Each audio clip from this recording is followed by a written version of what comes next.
Sa video na to, magkakabit tayo ng hazard. Yan, ito, meron na tayong video nito, pero gagawin lang natin to para turuan yung isang kaibigan natin na nagpapaturo ng pagkabit ng hazard dito sa Barako. Yan, Barako 175, yung Kawasaki Barako. Kakabitan natin siya ng hazard. Yan lang, ito lang po yung gagamitin natin, yung hazard switch. Yan, maraming nalilito kapag nagkakabit sila ng wiring sa motor. Yan, lagi niyong tatandaan, mag-wire tracing po kayo. Kung ano yung mga magkakakulay, yun po yung magkakasama. Ngayon, kapag dumaan sa isang switch, yung wiring, mag-iiba po yung kulay niya. Example, ang positive nitong ganitong klaseng motor ay color brown. Ito po siya. Ibig sabihin, lahat ng brown ay positive. Ngayon, pag dumaan sa mismong switch yan, paglagpas ng switch, mag-iiba na yung mismong kulay niya. Kaya dapat i-trace natin. Kung hindi natin kabisado, i-trace natin, tanggalin natin yung mga switch natin, yung mga switch ng mga switch natin, kung ano man yung switch ng busina, switch ng kung ano. I-trace natin yan para makita natin yung mismong wiring ng motor natin.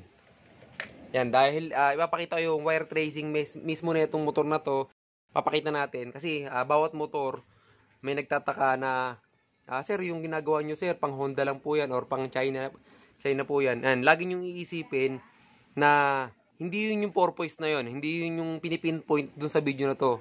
Yan. Ang pinipinpoint dun sa video na yun is yung iisipin natin kung ano yung gagawin natin. Hindi yung totally actual na kung ano yung sinabi sa inyo, yun din gagawin nyo. Hindi po yun. Kukunin nyo lang yung mismong concept niya para mas maintindihan nyo yung mga gagawin yung mga motor. Kahit anong brand pa yan. Okay? Kahit anong wiring diagram pa yung mismong gagawin nyo. Okay?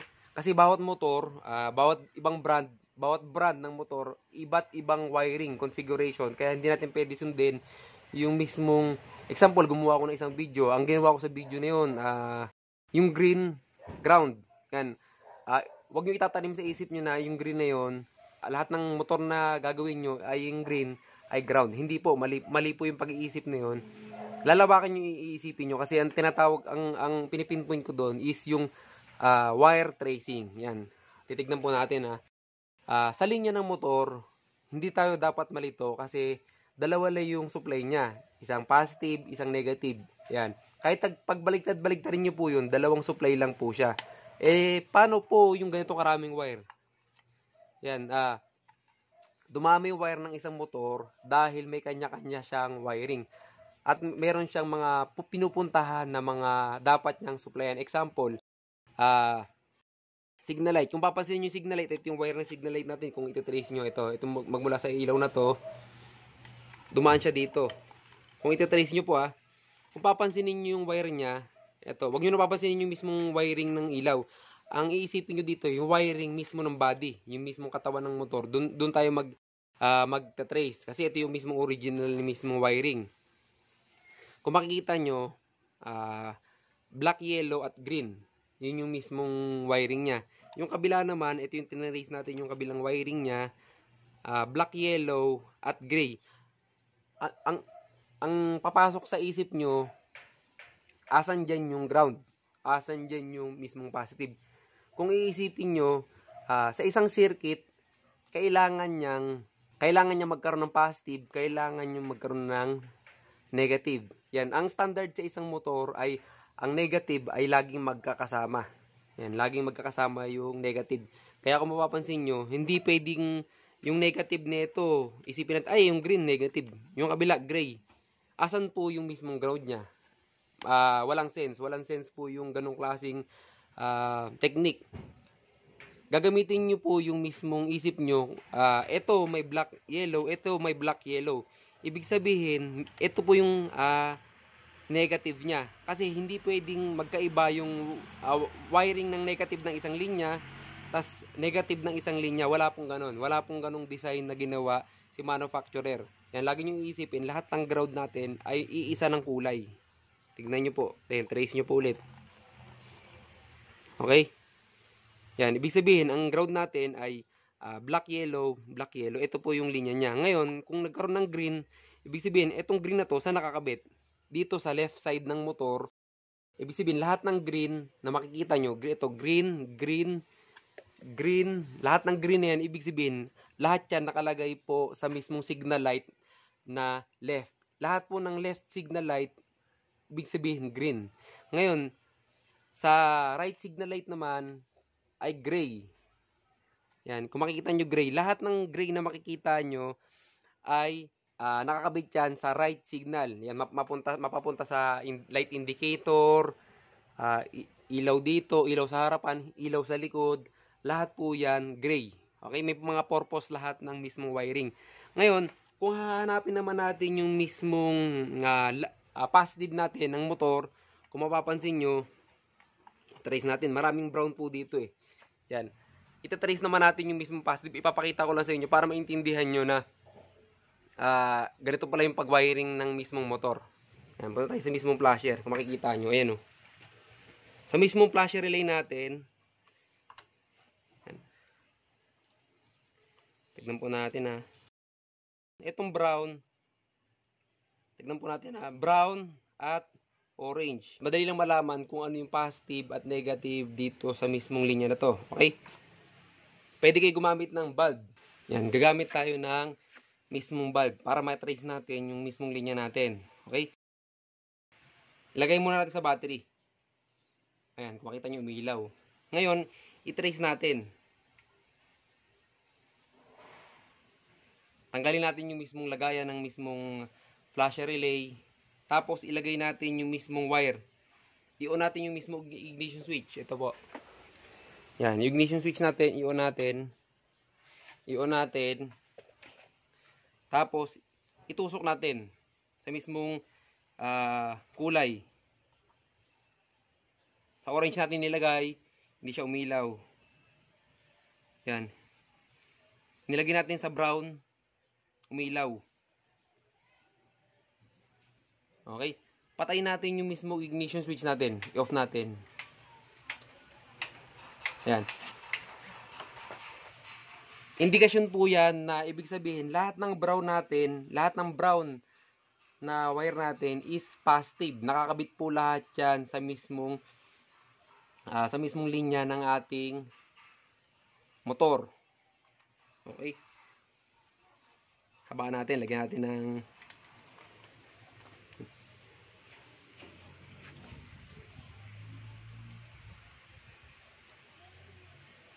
yan, dinugtungan natin yung bulb natin para pakita sa inyo lahat ng brown na ganitong kulay. Yan, lahat ng brown na ganitong kulay ibig sabihin positive. Ano naman tong brown? Orange.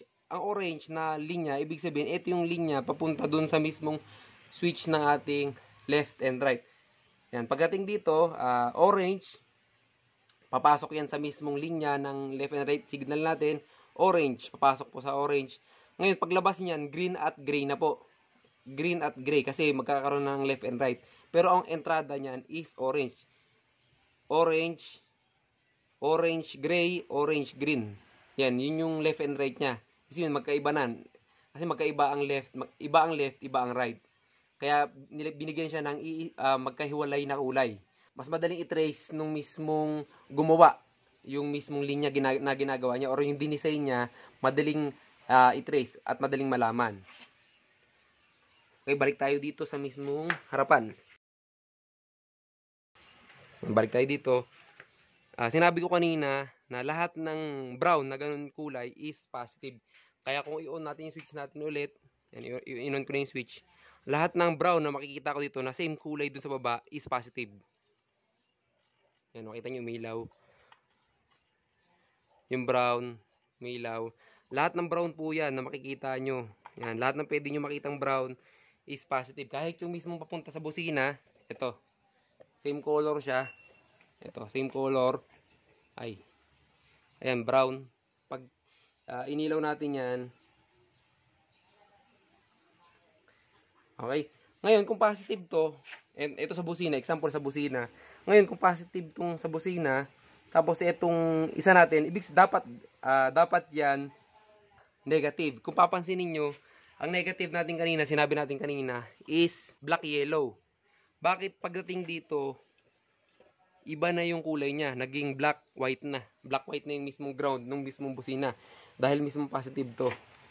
Yan, lagi nating iisipin, dumaan po yan sa mismong switch. Yan, ang linya natin, lagi natin tandaan, kung ang supply natin is brown, lahat po yan brown. Ngayon, kung dumating yan, kung dumaan sa mismong switch yan, mag-iiba po ng kulay. Yung mismong wiring niya. Kaya paglagpas niyan, possible ito yung ginawa nila. Yan, papasok po yan ng black yellow sa mismong switch. Ito po yung switch.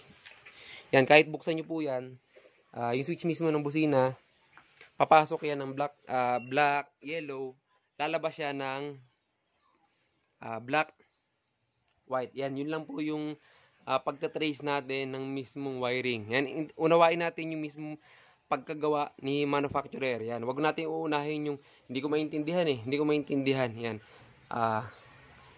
Unawain natin yung mismong ginawa ni manufacturer. Yan, napakadali lang po ng pag-wiring natin. Kaya hindi dapat tayo malito. Ayan, ikakabit na natin yung mismong hazard natin sa mismong motor na to.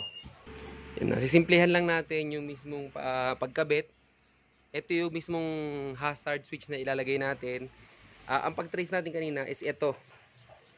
Itong green at gray. Yan, tanggalin natin. Wala tayong sisirain yung mismong linya.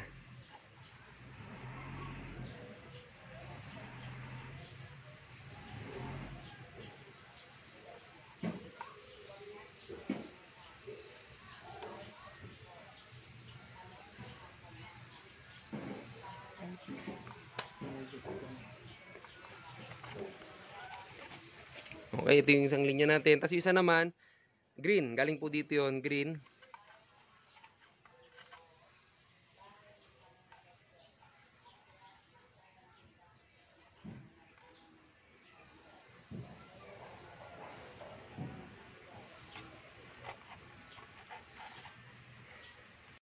Yan, ang trabaho ng hazard switch natin is ipag-short ng sabay-sabay sila. Yan, kahit any combination yung kulay na gawin nyo, walang problema kasi ang design niya is mag-short. Kaya kahit anong design yung gawin nyo, kahit anong color code, walang problema. Kasi iba-iba talaga color code ng mga ganito. Yan, ito na po yung ano natin, tatandaan nyo lang yung mismong wiring color code ng mismong motor. Kaya lahat na ikakabit yung wiring, intindihin nyo lang yung mismong common niya, common in, common out. Pero dahil hazard po to, sabay-sabay po siya nag-switch. Kaya any combination ay pwede. Yan. Nakabit na natin yung mismong linya sa left and right ng mismong motor natin. Kita nyo. Ayan o, left and right. Nasabi ko lang siya kanyang na left and right kasi kung susundin nyo, ito yung mismong wire ng mismong motor. Ayan o. Ito yung mismong wire niya. Umakit po dito. Ito po yun. Ang kulay niya is green at black. Ayan. Ito, green at black. Kabila naman ganun din, gray at black. Okay? Kaya itong blue, ikakabit natin to dito sa mismong ito, gumamit tayo ng alligator clip. Yan, gumamit tayo ng alligator clip. Ikakabit natin to dito sa mismong flasher natin. Yan, sa Barako, hindi na kailangan magpalit ng flasher relay dahil maganda na yung mismong flasher relay na nakabit dito. Yan, sa wiring natin kanina, yung brown, sinabi natin brown, ito yung positive na galing sa mismong ignition switch. Tapos itong orange, papunta to sa switch ng left and right. Kaya dyan tayo magkakabit. Kasi kung ikakabit natin sa gray, tignan po natin kung magkakabit tayo sa gray, yan, ito po siya. Kung magkakabit tayo sa gray, tapos pipindutin ko itong mismong switch. Ang liwanag. Ayan o.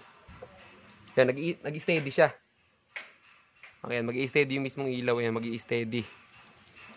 Yan, ikakabit natin yan after.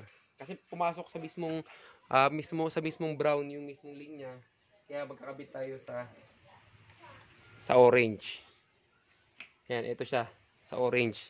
Orange wire na mismong Barako. Ito lang yung mismong wiring niya. Napakadali lang. Yan, kaya pag inon natin yung mismong hazard, ano natin yan? Ayan o. Sa lahat ng Barako 2, ganito lang po gagawin nyo. Okay, Barako 2. Kawasaki Barako 2. Yan. Ikakabit nyo siya sa linya ng gray at sa green. Yan, para eksakto. Ito yung flasher relay natin. Ay, flasher switch. Yan. Any combination, pwede po. Tapos itong blue niya, or any combination nga, kung ano yung natira dito, pupunta yan dire-diretso dito sa mismong color orange. Yan, color orange ng mismong flasher. Diyan yung ikakabit yan. Tapos magkakaroon na kayo ng hazard. Okay, off. Left, right, hazard. Left, okay, hazard. Okay, sana may natutunan kayo sa simpleng tips na to. Maraming salamat po. Meron ba kayong mga tanong o suggestion? Sasagutin natin yan sa mga susunod na video. Huwag niyong kakalimutan mag-like and subscribe.